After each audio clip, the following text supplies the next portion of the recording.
ফেব্রুয়ারিতে হবে, মানে কেউ ঠেকাতে পারবে না, এই ধরনের বক্তব্য শুনেছি। হঠাৎ করে এই ধরনের বক্তব্য কি একটু খটকা লাগে কিনা? আর বিএনপি কি আসলেও চায় আওয়ামী লীগ জাতীয় পার্টিকে নিয়ে নির্বাচন করতে? ধন্যবাদ আপনাকে। আসলে নির্বাচন নিয়ে ষড়যন্ত্র, এটা তো আসলে সঠিক এবং আমরা এটা দেখে আসছি। এবং ষড়যন্ত্র তো থাকবেই, এটা তো আর নতুন কিছু না।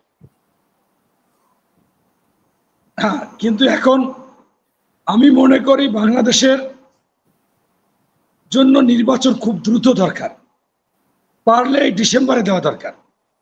কারণ নির্বাচিত সরকার ছাড়া শক্তিশালী কোনো পদক্ষেপ নেওয়া যায় না। আর বিএনপি সবসময় গণতন্ত্রে বিশ্বাসী, তবে যারা অপরাধী, যারা গণহত্যাকারী, তাদের বিচার চায়।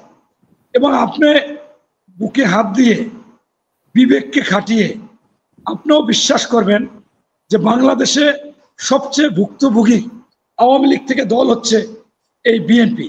65 লক্ষ লোকের নামে মামলা, আমাদের নেতাদেরকে গুম করে খরচ দেওয়া, বাড়ি ছাড়া, ঘর ছাড়া, আমার ব্যবসা বাণিজ্য কিচ্ছু ছিল না, বন্ধ করে দেওয়া লাগছে, সেইগুলো তারা করেছে।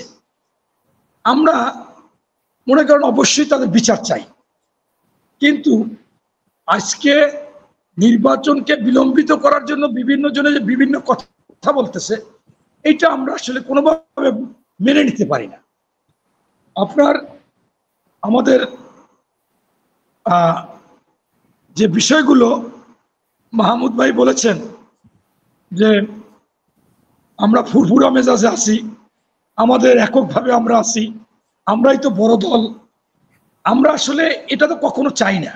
কিন্তু আমরা যখন দেখি যে সামনাসামনি চোখের সামনে একটা কৌশল করতেছে, সেই কৌশলগুলো তো আমরা অপকৌশল মনে করতেছি।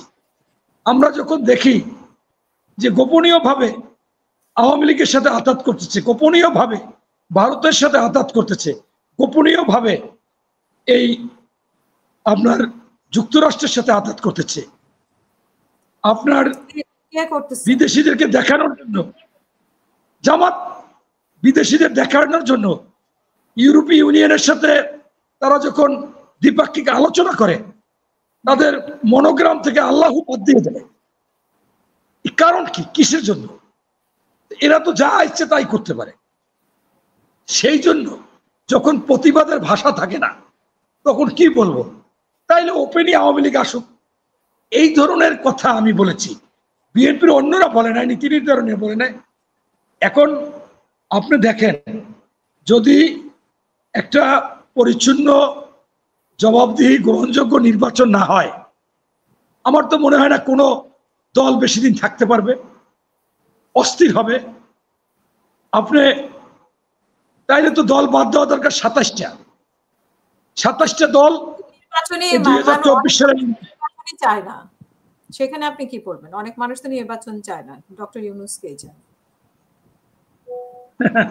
আপনি এই কথাটা হচ্ছে এরকম, জামাতের মতো কথা, জামাতের আমির, জামাতের সেক্রেটারি জেনারেল, জামাতের নায়েবে আমির আব্দুল্লাহ তাহের একেবারে গলা ফাটাই বলে যে বিএনপি সহ 1-2টা দল পিআর চায় না।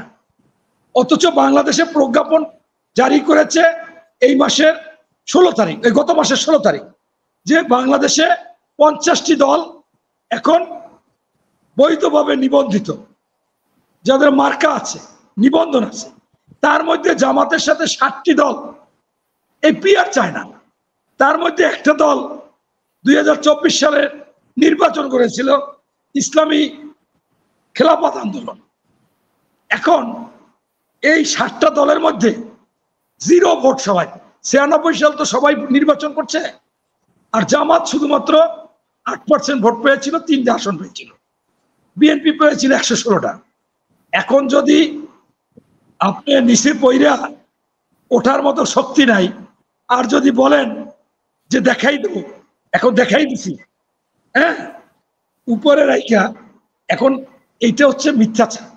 আমাদের ডক্টর ইউনূস সাহেব তিনি অনেক সময় অনেক বিতর্কিত কথা বলেছেন। উনি বিশ্ববরণ্য একজন ব্যক্তি, তবে আমার কাছে মনে হচ্ছে যে উনি এটাও জানে যে নির্বাচিত সরকার ছাড়া আইন শৃঙ্খলা বাহিনীর অবনতি হচ্ছে, প্রশাসন কথা শুনতেছে না, সন্ত্রাস দখল চাঁদাবাজ হচ্ছে, মব সৃষ্টি হচ্ছে, এরপর ছিনতাই হচ্ছে, ডাকাতি হচ্ছে, দখল হচ্ছে। কারণ প্রশাসন তো কার কথা শুনবে? আর যখন একটা সরকার আসবে তখন জবাব দিতে আসবে, এটা উনি বুঝছে এবং ওনার কথাবার্তায় আগে বোঝা গেছে। তাই আমি মনে করি যে নির্বাচন নিয়ে বাংলাদেশে একমাত্র জামাত যদি চায় যে কোনো কথা হবে না, নির্বাচন হবে, আমার মনে হয় নির্বাচন হবে। আপনাকে আমি একজন নিরপেক্ষ ব্যক্তি হিসেবে বলতে চাই, এনসিপি কে? এনসিপির মধ্যে সারজিদ আর হাসনাত, এই দুইজনই সে আওয়ামী ব্যানার থেকে এসছে, আর বাকি সব জামাতের ব্যানার থেকে এসছে। এখন প্রমাণ দিলেও তো আপনারা বিশ্বাস করবেন না। সব এরা প্রথমে এসেছিল গণ অধিকার পরিষদে, তাদের সাথে আন্দোলন করে পরবর্তীতে এসেছে। আমি যখন নুরুর সাথে বসি, আমি যখন আম জনতা পার্টির তারেকের সাথে বসি, আমি যখন এই গণ অধিকারের অনেকের সাথে বসি, তখন তারা বলে যে এরা জামাতে ছিল, শিবিরে ছিল, বাঁচার জন্য এসেছে। এখন তাই যদি হয়, তাহলে জামাত যদি নির্বাচনে ষড়যন্ত্র না করে, তাহলে নির্বাচন হয়ে যাবে। আমি আবারও বলতে চাই, এমন নির্বাচন করা যাবে না যে নির্বাচন মানুষের কাছে গ্রহণযোগ্য হবে না। বিএনপি এই ধরনের নির্বাচন চায়। অবশ্যই আওয়ামী লীগের কর্মকাণ্ডের জন্য তাদের বিচার হতে হবে। তার মানে এখন যদি আওয়ামী লীগে আমাদের এই মেজর সাহেব যান, এরকম মেজরের মতো 200 লোক যান, যাই যদি তারা নির্বাচন করে, সেইখানে তো এদের নামে তো কোনো কলঙ্ক নাই, এদের কোনো অপরাধ নাই। এরকম যদি হয়, হবে আমি জানি না, কিন্তু আমি এখন প্রতিবাদের ভাষা নাই বিধে জামাত যা করতেছে আমার কাছে পছন্দনীয় না।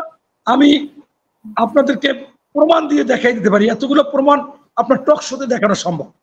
3-4 ঘন্টা নিয়ে বসতে হয়, সব দেখাই দেওয়া যায়। এখন জামাতের কাছে এরকম অনেক প্রমাণ আছে, তাই না? আর জামাত তো ভারতের বিরুদ্ধে যুদ্ধ করার মতো অবস্থা একমাত্র জামাতেরই আছে, সক্ষমতা, বিএনপির নাই। এই কথা বলে বাংলাদেশে আমার এই মেজর ভাইয়ের মতো লোককে বুঝাইতে চাচ্ছে যে আমরা এমন ভারত বিরোধী, ভারতের বিরুদ্ধে যুদ্ধ করতে চাই। বুঝছেন? আমি এখন কি বলবো? বর্তমানে আমি যা দেখতেছি, গোয়াবেলকে হার মানাচ্ছে। আগে শেখ হাসিনা হার মানাইছিল গোয়াবেলকে, এখন এই জামাত সকাল সন্ধ্যা কথা বলে। আমরা এরশাদ সাহেব আমার দূর সম্পর্কে আত্মীয় হয়, সেই হিসেবে আমার তালই হয়।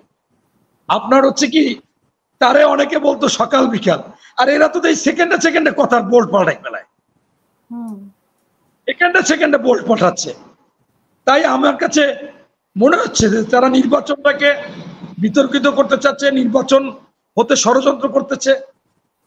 আমি বুঝলাম না, ভারতের পত্রিকা আমার কাছে আছে, বাংলাদেশের পত্রিকা আছে। যখন আমাদের জামাতের আমির বলছে যে ভারতকে অসন্তুষ্ট করে, তারা প্রতিবেশী, তারা বড় দল, বড় দেশ, তাদের সাথে সুসম্পর্ক রেখে আমরা রাজনীতি করবো জামাত।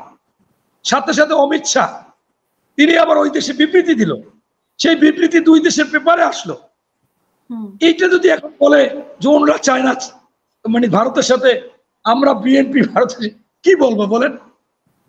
এখন প্রমাণ আছে, এই জন্য নিয়ে বসতে হয়, এই টক শোতে এক টেবিলে বসতে হবে। আমি আপনার মাধ্যমে চ্যালেঞ্জ ছুড়ে দিলাম, আমি ডক্টর কাজী মনির, আমার কাছে যে প্রমাণাদি আছে, এই 5ই আগস্টের পরে এই 1.5 বছরে বা 14-15 মাস আমি জামাতের 10 জনের সাথে বসতে চাই একা, আমার আর কোনো লোক লাগবে না।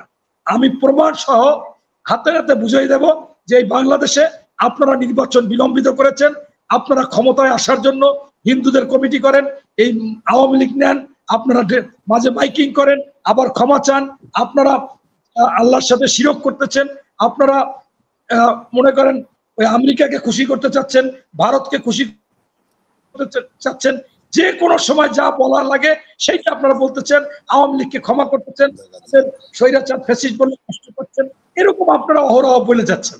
অতএব এইটা বলা, আবার বলা যে তাদের বিচার চাই, নিষিদ্ধ চাই, আমি স্পষ্টভাবে এই কথা বলে শেষ করতে চাই, আওয়ামী লীগ পরিকল্পিতভাবে অন্যের মাথায় লবণ দিয়ে বড়ই খেয়া এই আওয়ামী লীগকে মানে জামাত অন্যের মাথায় বড়ই রেখে এই আওয়ামী লীগকে নির্বাচনে অযোগ্য করে ওই আওয়ামী লীগের ভোটগুলো তারা নিয়ে বাংলাদেশের সরকার গঠন করতে চায়। এইটা হচ্ছে ক্লিয়ার। জামাত অন্যের উপর যে বিএনপি নিষিদ্ধ করুক, এনসিপি করুক, ভিপি নূর জাতীয় পার্টি করুক, ভিপি নূর কেন করেছে সেটাও তো পেপার পত্রিকা সামাজিক মাধ্যমে এসেছে, যে এই জামাত বলছে যে এরশাদের বিরুদ্ধে করে নিষিদ্ধ করতে হবে।